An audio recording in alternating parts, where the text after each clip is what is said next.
only because I'm sitting in front of you. No, I don't play for 30. All right, You gotta look it's a alike. time, I give it time, right? Well, Do I gotta do this? Do I have to do anything? Very small. Stop counting. Exactly. You ready?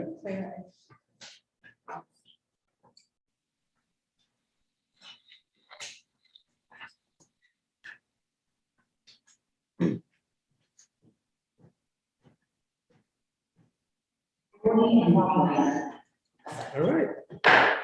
Welcome, everybody. Good evening. It's March 16th, 2022, Wednesday. We're going to convene the meeting of the City Council, City of Providence Charter Review Commission. Madam Clerk, could you please do the roll call? Chairman Johnny Leosi, Present. Vice Chairman Oscar Vargas, Present. Councilwoman Carmen Castillo, Present. Commissioner Brian Principe, Present. Commissioner Nina Pande, President. Commissioner Maki McClurdy is absent, Commissioner Tiana Ochoa, Present. Commissioner Robert Rishi, Present. Commissioner Dr. Wayne Montague. Present. We have 8 present, 1 absent. We have a quorum. Thank you, Madam Clerk. I think the first item, I believe, is Article 6, appointed officers, is that correct? And I guess this is Tina Nash, City Clerk present, should say. I am. All right, so please, so I guess let's go to section 601, everybody. Oh, let the record reflect that Deputy Majority Leader Harris is present, Councilwoman Anthony is present. Oh, and also City Solicitor Ken Chiaverini is present. Okay. Yes, you have the mic. Do you want to introduce yourself, who you are, and why you're here? I'm Tina Mastriani. I am currently the acting city clerk, and I am here to put forth my recommendation for section 601. I have just one small minor change. In the first paragraph, I'm just asking or recommending that we change it to read the city clerk shall have a minimum of 7 years experience in the city/town clerk position.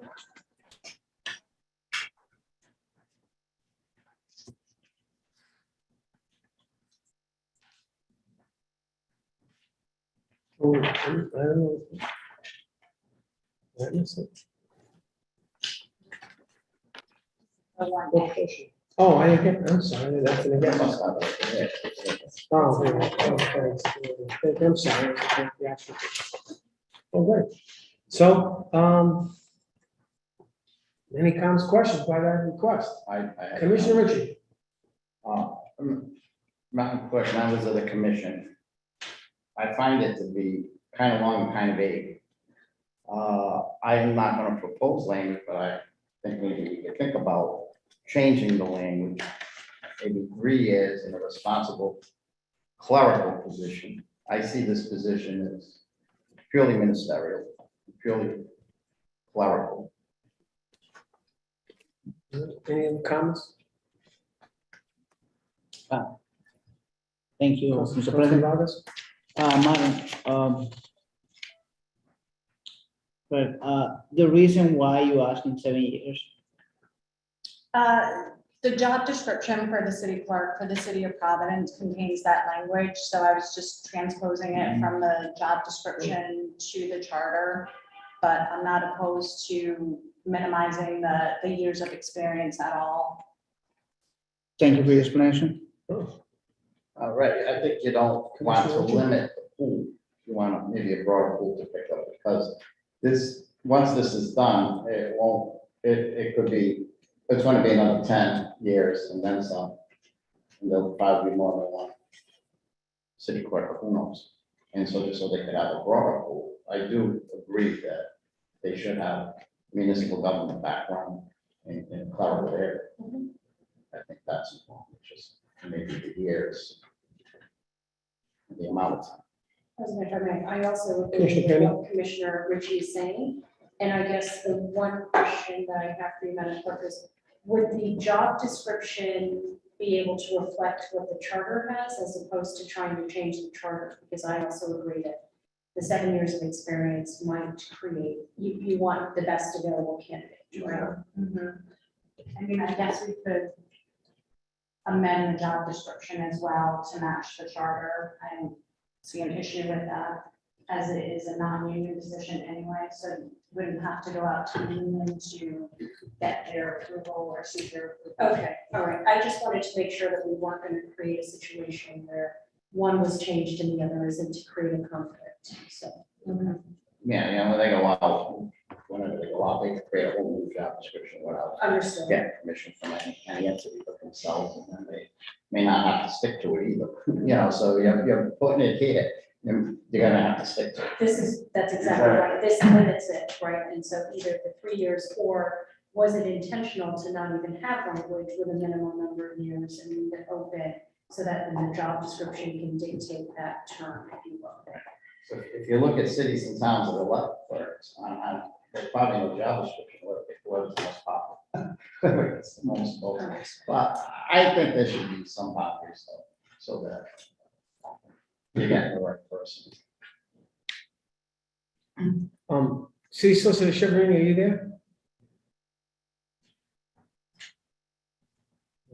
Sorry. Yes, Mr. Chair. How are you? Thank you for joining us. I know the charter says one thing, of course, and then the job description then kind of like, create a little more additional condition, right? It says minimum 7 years. Right now, that is allowable because basically you're following the city charter, but then you're just adding in the job description just an additional criteria, some education, some background for the position. Right now, that's fine. Is that correct? You can Yeah, I do think it that. is. It's happening now, right? Yes. And although the last one, the council ignored any criteria. But I guess the question comes down to, should the city clerk have some, at least minimum criteria? And the answer is, I don't know what year it should be, but should they have some experience? I think that's what it comes down to. I mean, you have people, so this is the question, because although the wisdom of the council members in the future, in the past, whatever it is, I'm sure all over the place, sometimes maybe you need to give them guidance, because you think about it, a new clerk can get elected same time a whole new council gets elected, right? Mhm. And no one knows anything what's going on. Mhm. Then suddenly you have someone who's completely doesn't know anything now, has to start figuring out how to run that first meeting, that first day of election, because no one's around. I'm just saying, so there's something to be said that if we want to professionalize the position, right, there should be something, at least something. I don't know if it's 7 or something, but I think it's worth delving into the idea of like, well, should there be some kind of, because I don't, Right. what does it say now? Is there any criteria, any education? None, right? Doesn't even say you have, right? So you don't even have to be a high school graduate, you don't have to be anything. You just, you're gonna be, which I guess, by the way, further talks about how it's a ministerial position in one end, right? Hmm. But how, so it's something come out, should be some minimum requirements. I don't know if it's 7 commissioners. So that's what I wasn't sure, is like, is the job description the tool by which it defines those, or as you just described? Or just of course, ignore I it. don't work, exactly, so I don't work in municipal government, so I'm not sure what comes first. Well, the city And clerk so- position just is not a posted position. They just, Okay. it's elected by 8 council members on opening day. Got So it. it's a political position in a lot of ways. And so what Okay. happens is, whatever the job description is one thing, but Certain. they don't, And there are complexities of the job that you would want to make sure are attended to, right? So it's not just saying you can walk in off the street and get it done. And especially now with even managing these hybrid, like, there's so much that goes into it, right? To keep the. So it might be something almost like, They make things happen. you ever see the back end. equivalents that say like you have someone's experience, but then equivalents of, equivalent all the way. Like a 4-year degree. Or demonstrated knowledge. Something to think about. I'm not saying we do, just something we should. Well, Yeah, I think we should think we about. create a threshold. That's what, exactly. So I mean, there's a minimum standard or a minimum requirement that they must. And they can go meet, right? beyond this. And they can go and we beyond can that in the just- job description, should it be posted or anything like Well, that. Another thing too is, by the way, I don't also want to pigeonhole somebody who goes up through the ranks in the clerk's office That's and may right. not have that college degree That's or right. whatever it's I- called, I'm not that saying has that, right, just knows how to run the place 100%. all day long and twice on Sundays, and that person can't be a candidate because of that impediment, which I don't think that. I'm not personally in favor of college degree, I understand. just a reasonable amount of time, so they have a large enough pool and they can expand the qualification as they see fit or whatever, as making those decisions. So I believe it's too long, too big also. So I would suggest, Madam Clerk, if you want to go back and kind of revisit that, what we're talking about, and then see if you can come up with another suggestion. Even some demonstrated competencies, right? Like what are those Oh. competencies that are critical to the role? Yes, Commissioner. Is that right? Oh, I think that's, No, I don't see it. I don't see it. Commissioner, you have the floor, Commissioner. No, I apologize, Council Okay. President. So I think that's what I was saying, that if there are those demonstrated competencies that may or may not be commensurate with the use, right? So that they can look at professionals and can work. So I'm fine. So if you want to come back and suggestions would be great, all right? That's it, so thank you, Thank everyone. you. Thank you. Next, we have section 602. Any other questions? Then we have section 602 of the city charter, the city treasurer. Who is here? Treasurer. Like that, I think the owl will pick you up over there.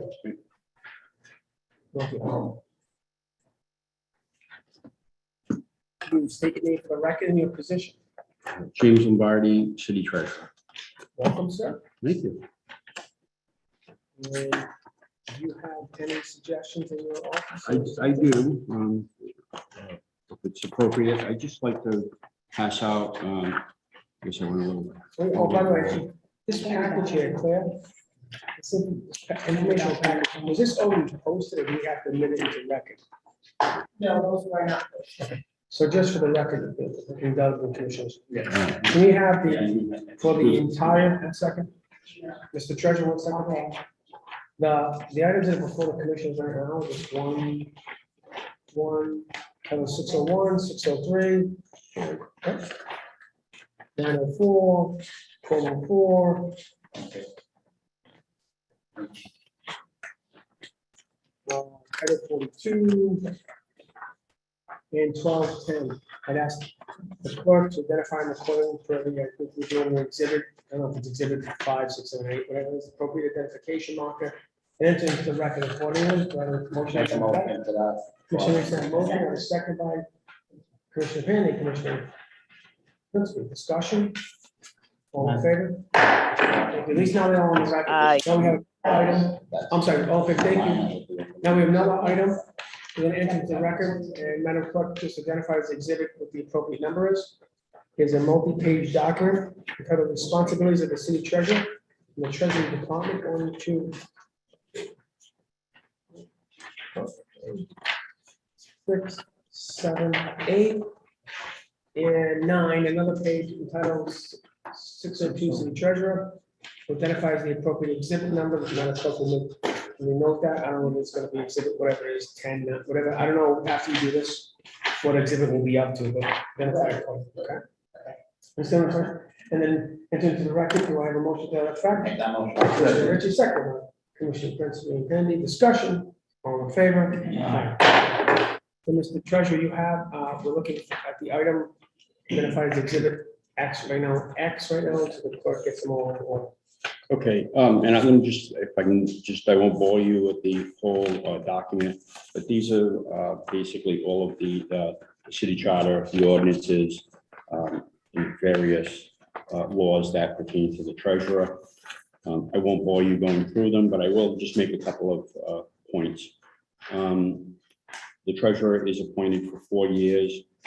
I believe that it needs to be a term, and it should continue to be a term. The treasurer has a lot of independent authority that needs to stay independent. One of the most important roles of the treasury is that the treasurer is the last person to hold the check before mailing it. It's an important, very important separation of powers. So, for example, if the administration issues a check that's in violation of the Board of Contract and Supply, the treasurer should not let that check go out. Treasurer is part-time in the city of Providence, believe it or not, but I don't think that it should be full-time. It should stay as part-time. The record, we hold and manage around 85 bank accounts. We control access, again, to control separation of duties. We hold all bonds. We independently and cooperatively work with finance. We have an excellent relationship with finance. We work on cash flows. We work on, at times we work with the finance director on a daily basis, especially when there were cash flow issues. But we do have an excellent relationship.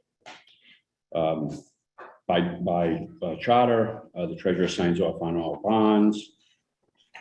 And, I read all the bond documents and make sure they're accurate. Again, we review and distribute all checks. I think that's an important, we don't, and so I think that's important. We don't process checks. We don't have any oversight of finance, the finance department. It's a separation of duties power. By charter, the treasurer is a member of the retirement board. I'm also the chairman.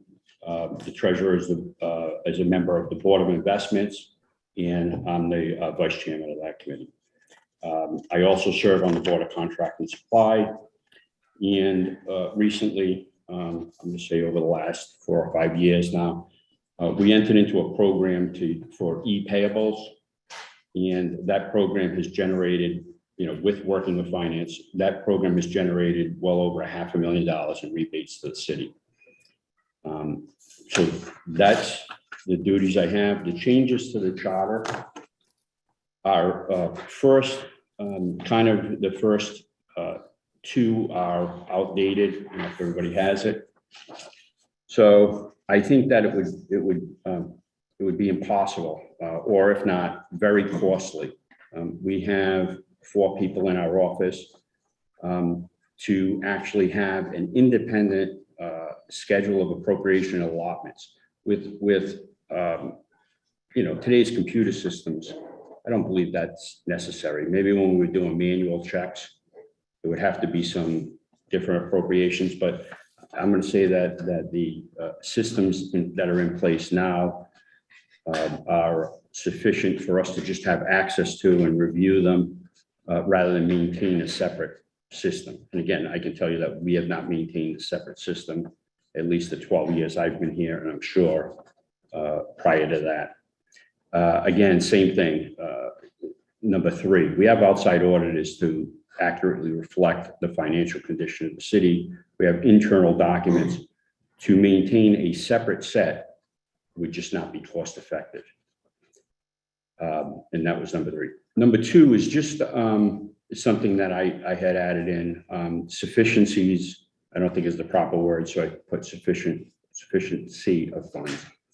And I just added in conform, just to be clear, in conformity with the Home Rule Charter and Code of Ordinances. So no check could go out unless it was in conformity with the Home Rule Charter and the Code of Ordinances. And I think, you've seen me as the treasurer where I thoroughly enforce that. And I think it makes us a better city for doing that. Many times, some directors, and again, we work with them 100%. We don't say, hey, I got you. What we do is we have a check for $20,000. Did you go to the Board of Contract Supply? No. Okay. Will you go to the Board of Contract Supply? Yes. Okay. Just get it on the agenda, and sometimes we'll issue the check in advance so the vendor doesn't get held up, but making sure that the process is followed. So those are the changes that I'm requesting. If anybody has any questions, I'd be more than happy to answer them. Commissioners? Commissioner President. I think it should go without saying, but it makes sense that it is explicitly defined in the in the charter, that, proposed amendments are made, right? And that, any decisions that are made of the disbursement of funds are in conformity with the criminal charter and the code of ordinances. Again, should go without saying, but I don't think it hurts to kind of reiterate the point within the charter in case anyone decides to challenge it. Any comments, questions? They all seem like great suggestions. Thank you. Oh, if I can point out one other thing too, it wasn't noticed for a change, but in here, we have a minimum amount of experience that would be needed for a treasurer, right? So it just goes in line with what the clerk was suggesting for a change. I mean, we can always add more experience needed in the job description, but at least we're setting a floor for what it could or should be in regards to a minimum level of experience. Anything else? Thank you. Thank you. Madam Clerk, should we add this to that? Yes, thank you, sir. Next, I think, the city solicitor said they won't be available this evening. They're gonna come back. We'll take any written testimony at a later date. Next up will be recorder of deed section, Mr. Murphy, 601, is he present? Got a summary. Well, Mr. Murphy, how are you? Good evening. Good evening. Just identify yourself for the record, your position, and you want to talk to us about section 604. I'm John Murphy. I'm the acting. I have no changes to section 604. It's fairly straightforward. It is a position appointed by the mayor. It's in charge of the custody of the land evidence records for the city of Providence. And at this point, I don't see any necessity to change this particular section.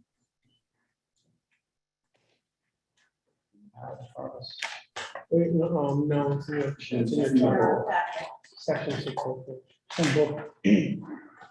Yeah, the commissioners don't know, by the way, if you notice in all those appointments by the mayor, actually appointed by mayor, subject to approval by the city council, each one says the pleasure of the mayor. Right. Why I'm bringing that up, from the recorder deeds, the city sergeant, make sure vital statistics, et cetera, is that if the mayor ever, if one of the mayor's appointments get approved by the council, ended up getting into the type of behavior that our previous city clerk was alleged to behave, that it would have been a simpler matter if it was at the pleasure, or at least a process where a simple vote of the council versus a full-blown trial. When you have, these are department heads also, they are appointed by the mayor, voted by the council, and yet simply if they're not working out, the mayor can say, thank you for your service. I think that seems to be something we should be thinking about for some councilmatic positions. It won't be independent, it won't be just a person, one council member, but maybe it's that if you get elected by the council, then you should get, they serve at the pleasure of the council. If 8 say that you no longer should serve, 8 should be able to relieve your service or something like that. Just like, this is us getting similar ground, equal ground like the mayor has, which is his department heads, and he gets to have serve at the pleasure. It's not working out.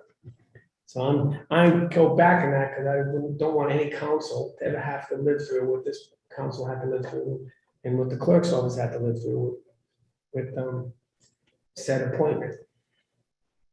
Commissioner Richard. I agree. I think we talked about this at length. The appointment authority is 8 members of the council, and 8 members of the council should be able to approve, remove someone they appoint. Right, versus I try now, I would defer, because I presume city solicitor, in this particular case, the beauty of this is no one have to go to that type of trial process, any of these positions. Is that correct, city solicitor? You just simply, the mayor says, thank you for your service.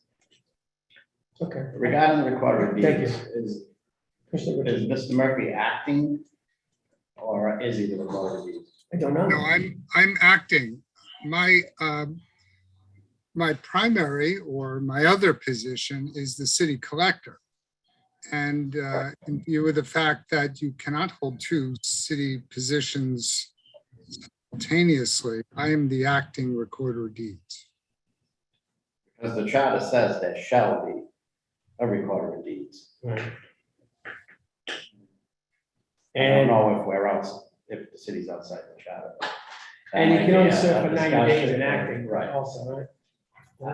I don't know if no disrespect to Mr. Murphy, who I know very well, if the position is minimized, and I know, and it wasn't this administration, this has been going on for a while, it was a cost saving. Yeah. And maybe it's not a wise cost saving, but I don't know whether it's running well or not. You got a And point. having been in that position for 15 years, I know what the power. Times change. Well, you have your, what do you call it? You have your experience and pride, which is a problem with what you did up there. It's important work, and Yeah. especially for the Rhode Island Bar, owners and purchasers, all the liens that are collected, city assessors office, was always a minimized, not thought of much of a department, but when you understand what it does, it is an important department. Sure. Takes every homeowner and property owner in the city of Providence. That's the thing. So there are no changes, Mr. Murphy. You good? I recommend no changes. Okay. Are you sure? Okay. I've given it considerable thought, Council President, and I recommend no changes. Thank you, Mr. Murphy. Thank you. Thank you. Thank you for your service, brother. You do a great job. Thank you very much. Appreciate you taking your time out this evening too. And Thank so you. then, no commissioners have any, we're fine on that one, right? You good? Right, so great. So should we go to section, do we have, well, I don't think there's really nothing, is anything going on with 605, I don't think, right? Which is the city sergeant, is there? No, right. I don't think there's any changes in that one. And next is, He falls in the same position, right? Huh? He falls in the same category like the recorder of deeds. He's under pressure of the mayor too. oh, yeah, same thing, yeah, exactly, yeah, same thing. Yeah, anybody works for the council, really. It's section 606, registrar of vital statistics is Stephanie Lopes. Oh, yeah, how you doing? Welcome. Why don't you come forward and have a seat, talk about vital statistics. There's another position the mayor appoints, subject to approval of the city council, and says at the pleasure of the mayor. So do you have any, why don't you introduce yourself, your position, and tell us what you think? My name is Stephanie Lopes. I'm the city registrar. I do not have any proposed changes. Oh. I think it's pretty straightforward and remains and still holds true. Do you like doing your job? I do. Great, that's important. That's I half the do. battle, isn't it? That's a smile. I know Mr. Murphy likes. I love my job. Yeah. That's great. So we have any comments or questions about this? Thank you. Thank you for your time, man. Thank you for Thank coming. you. I just want to say something. You're doing a great job. Thank you. I'm sorry, Mr. President. Yeah, it's Commissioner keeping up Barnes? the city with the license on board and teaching everybody how to run the business. Yeah, thank you. I appreciate that.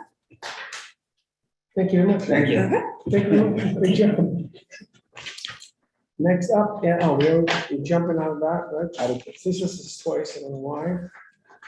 Oh, general provisions, so I guess we just have, chief, item number 2, chief human resource officer, right?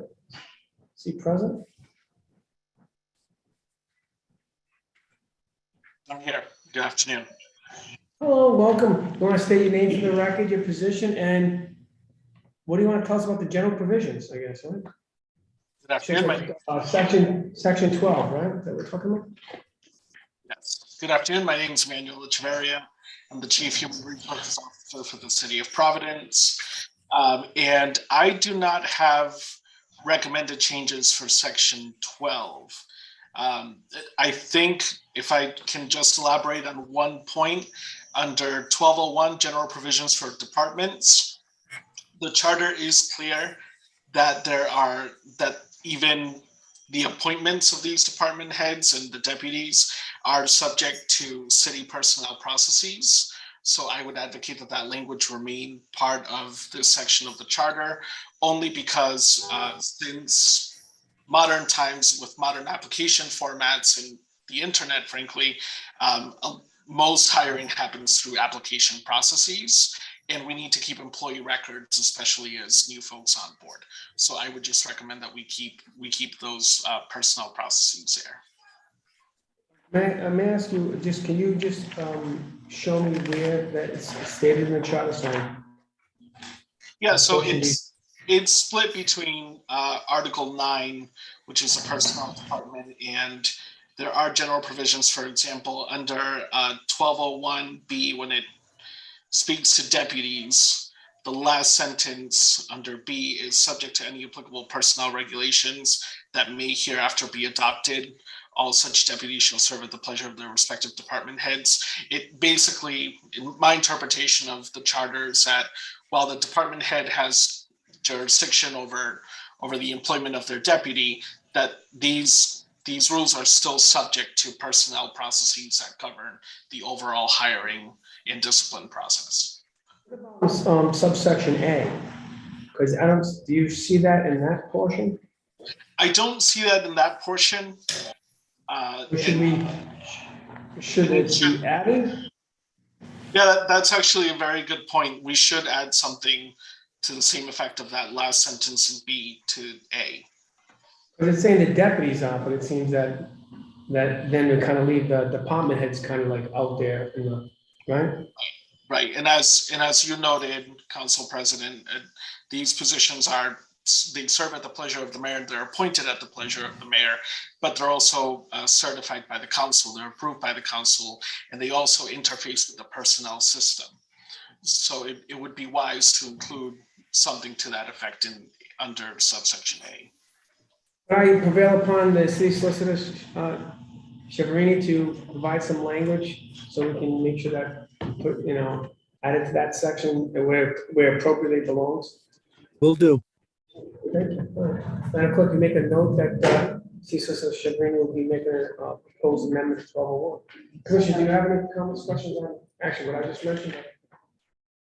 Seems like we should just be uniform, right? Okay. Is anything else? I guess, is that it? Anything I else? believe that's it. That's the only portion that intersects with my realm. I'll have more feedback on Article 9. Oh, great, okay. All right. Commissioner, do you have any comments or questions on that? And next, I guess, would be, so like we have Karen Gomes. I have a change for Article Oh, okay.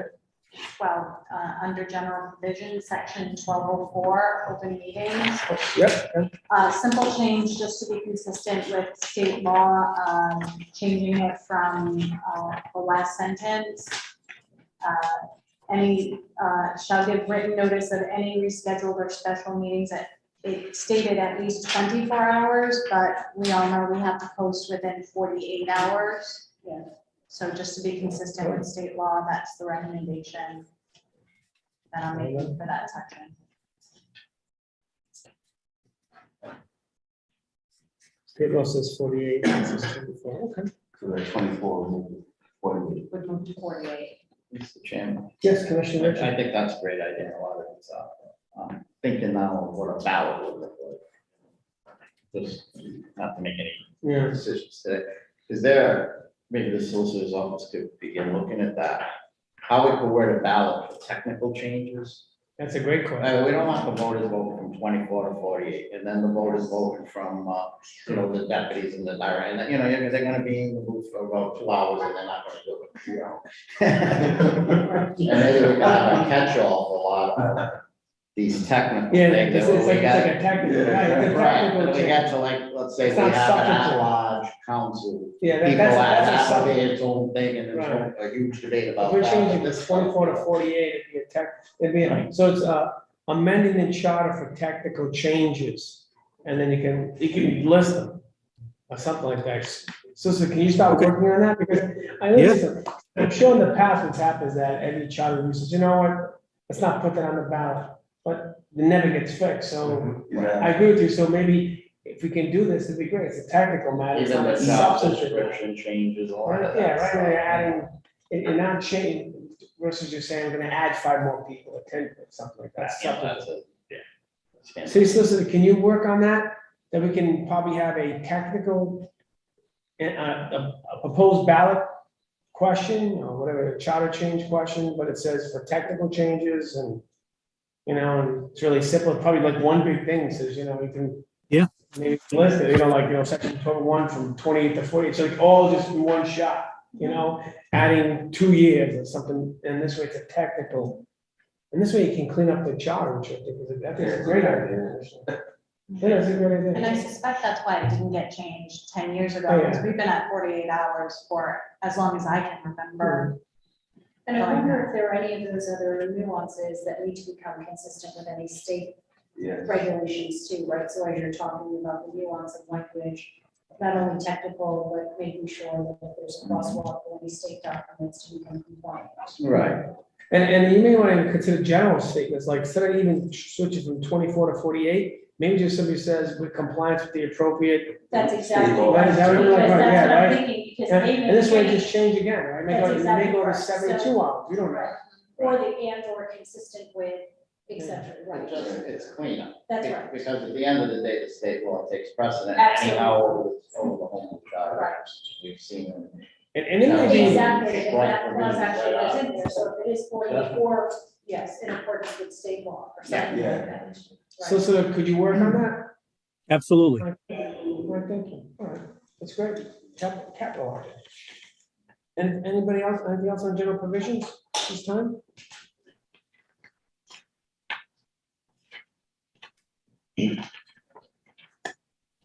All right, and I guess we have next, I think it's Karen Gomes, right?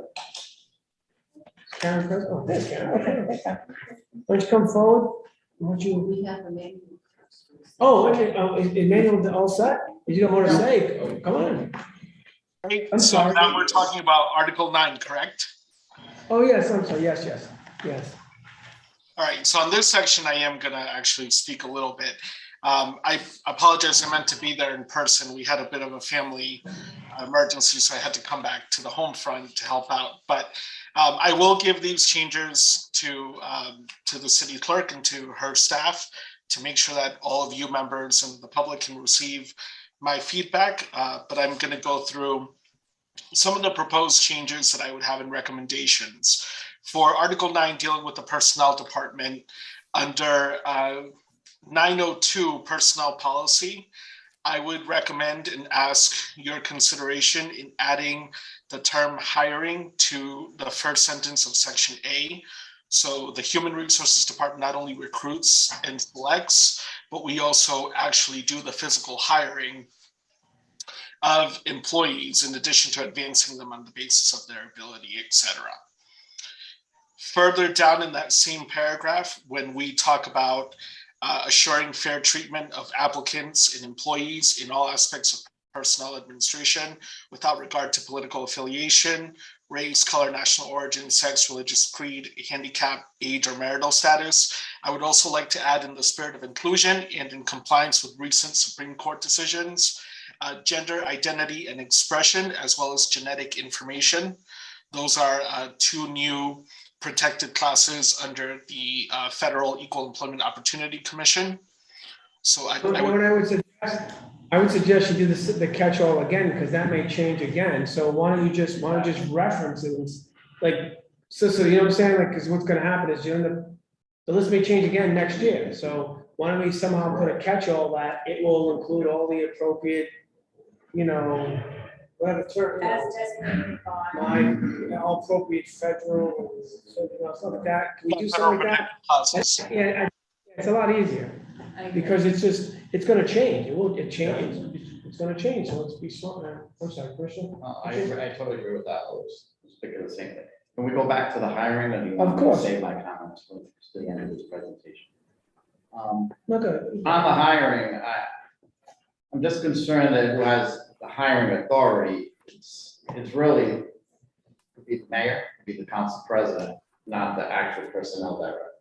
And I don't want to see a conflict created if a future mayor wants to hire a certain individual with the personnel officers. No, you can't hire that person.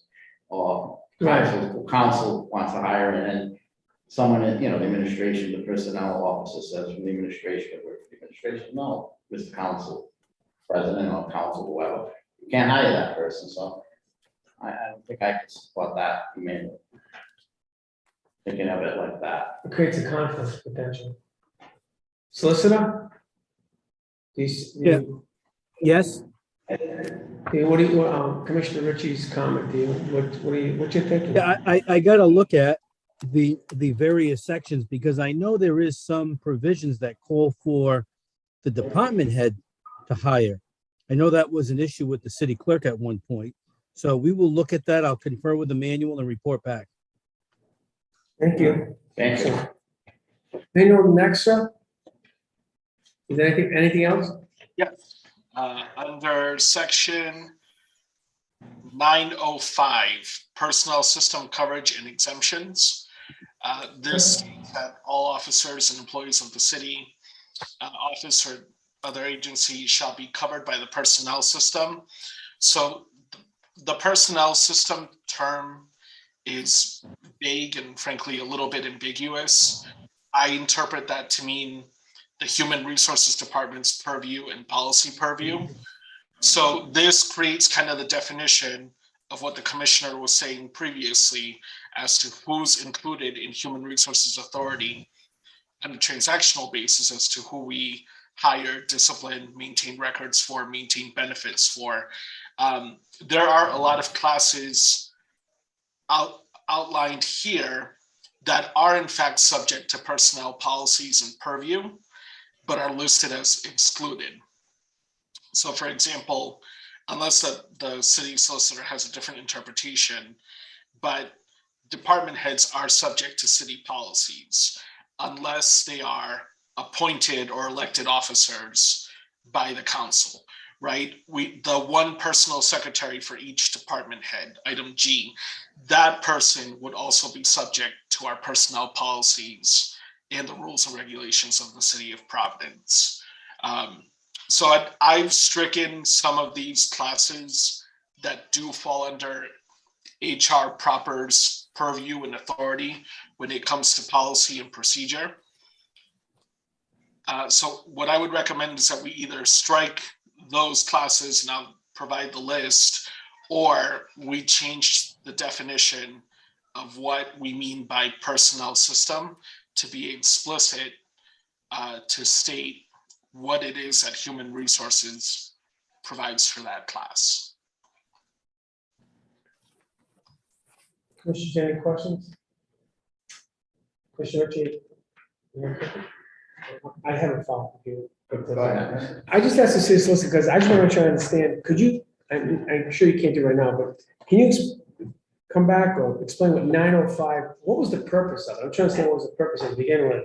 And then I can understand some of it, by the way, because for example, a mayor putting forth a personnel policy that would then apply to the legislative branch. It's kind of like it's kind of weird, or a judiciary. So I guess I'm looking at this kind of thing, and I can understand why they were thinking about separation, but maybe certain things shouldn't be separated more, and certain things still should be separated. I don't know. So here's how I think you got to look at it. You got to look at it in relation to 904. So 904 talks about these employees, regular employees, everyone excluded from that list is subject to the 4-cause provision. Okay, forget 1033 for a second. So anyone who's not on that list is either serves at the pleasure of the mayor, is subject to the process before the city council, has a term. All other city employees are subject to this 4-cause provision that, you can't just get rid of them when the administrations change. You have to have a basis to get rid of them. So I think that's the interplay with the two, some of which don't fall under the HR realm, school department, and typically public safety. So I think that's where some of this falls on, like typically the confidential executive, the confidential personal secretary, typically not covered by the union, but one could argue that they do fall under the 4-cause provision. So there's this question of, Are they serve at the pleasure of the department head, city solicitor, perhaps? So I think that's the interplay with the two, but all subject to human resource policies and practices. Mr. Ritchie, you have something? Yes, yes, Mr. Solicitor, that makes sense. I do think that if you have a personal confidential secretary, it doesn't give you the right to run wild, but it also gives the executive the right to dismiss that person. It's like an at-will employee. There's a relationship there of trust. It's a different, the nature of it is different than other employees across the entire city. But like, as Emmanuel said, the catch is that they're all subject to, say, the leave policy or COVID policy. Right, I agree with that, yeah. So, I yes, totally agree with you. I would agree with that. why don't Emmanuel and I work And I on would this and also come ask back? you, yeah, I would ask you that because I also, in my mind, I think, when I think about this, like, I'm just saying, I'm just looking at 905, right? And if you just read the last line of the first paragraph, it says the following officers and employees of the city shall not be covered by the personnel system. I ask the question in my mind, that's ambiguous. What is the what's the definition of the personnel system? Like, what does that mean?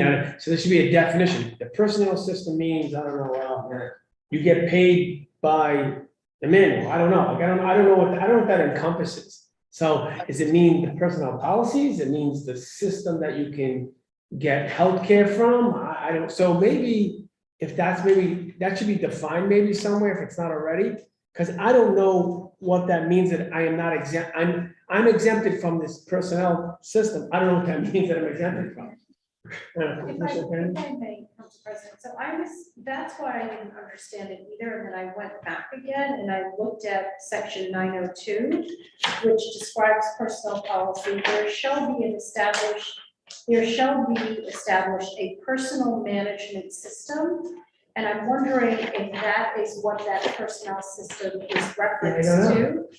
And wonder if there's an opportunity to modernize that word too, right? Do we call it human capital or human resource management or something like that, where it's inclusive of all the policies, right? I think the terminology of personnel system is what's throwing me off by all of this. And Emmanuel, I don't want to take from any of your recommendations, but I feel like there is an opportunity to professionalize this section a little more. That's well heard and well stated, and also to the point that the council president made. That's the clarity that I liked as to what personal management system meant. When reading the entire section, the assumptions that I drew were the governing personnel procedures of appointing, disciplining, and termination. But you could make the argument that a system also relates to a technological system or the system of administration behind a human resources department. So does that mean employee benefits, workers' compensation, Family Medical Leave Act, which is why I wanted to clean up that section. But yes, I can work with the city solicitor and have drafted language, for his review and then for the committee's review. And there could be a delineation if there is an HMIS system that you're using that is like not the actual system reference, but the entire suite of services that are provided under human capital management, right?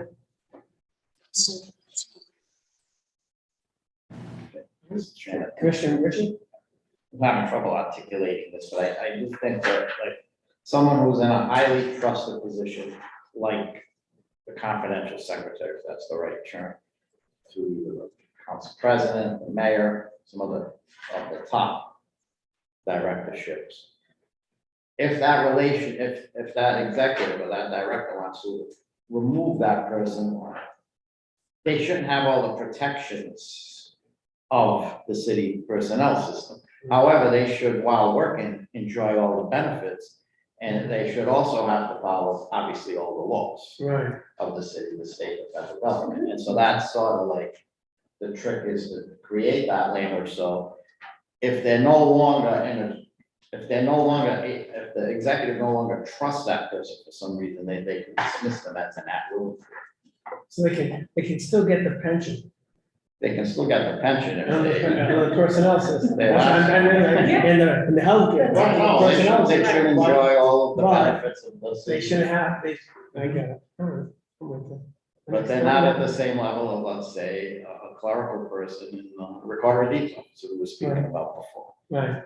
They're in a very highly trusted, sensitive position. Council President, Yes. if I may just ask more of a clarifying question again, this is gonna show my ignorance towards how municipal government operates. How municipal government operates from a human capital perspective. So this references a comment that you made in one of our previous sections. When I look at section 906, affirmative action, right? So this again, there's an affirmative action officer appointed by the mayor in the office of the mayor. Are these policies also governing the council as well? And because you're two separate branches of government, right? But I'm assuming the city council and the staff of the council also abide by affirmative action plans. And so is this officer available for both, or is it just for the mayor, or is it for the city, regardless, is it agnostic of branch of government? Well, I mean, in practice, the person would be available to everything. Right. So that's the case. So as for the council, unless the person like at will of the council, something like that. But basically, majority council position, even the council is unionized. And the difference is that the mayor's office is non-union and they kept it.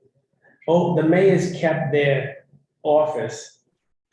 They protected the office by maintaining it as a at-will mayoral office. The council over the years kind of gave up some of its authority in that thing, and then basically these council departments now are unionized. So they all have not just a regular city protection, also the collective bargaining. So they're not,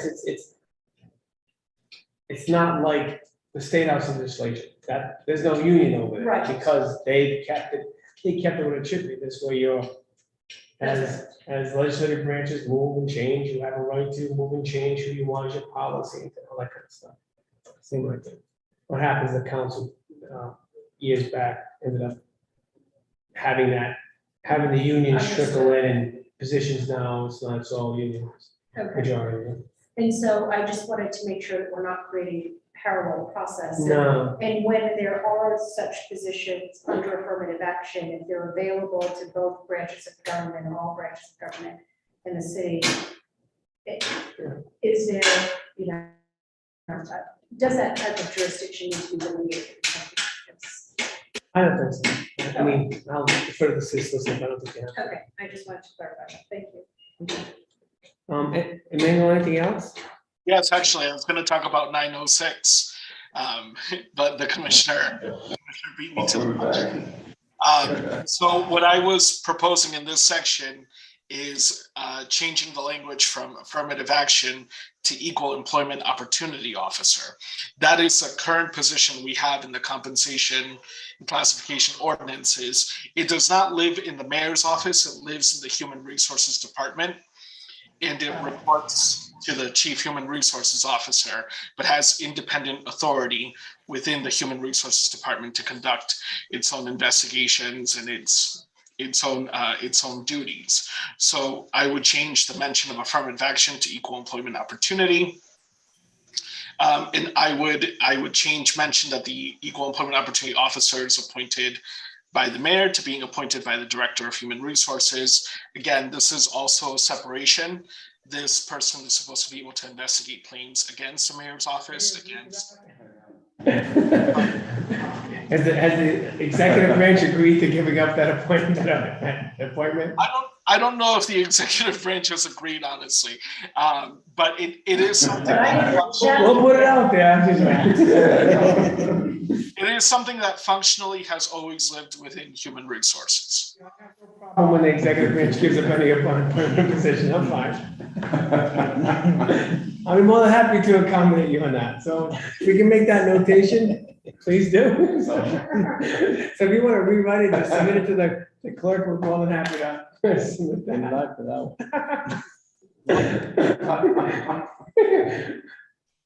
I'm fine. That also clarifies what my ambiguity was on this. Right? Like how.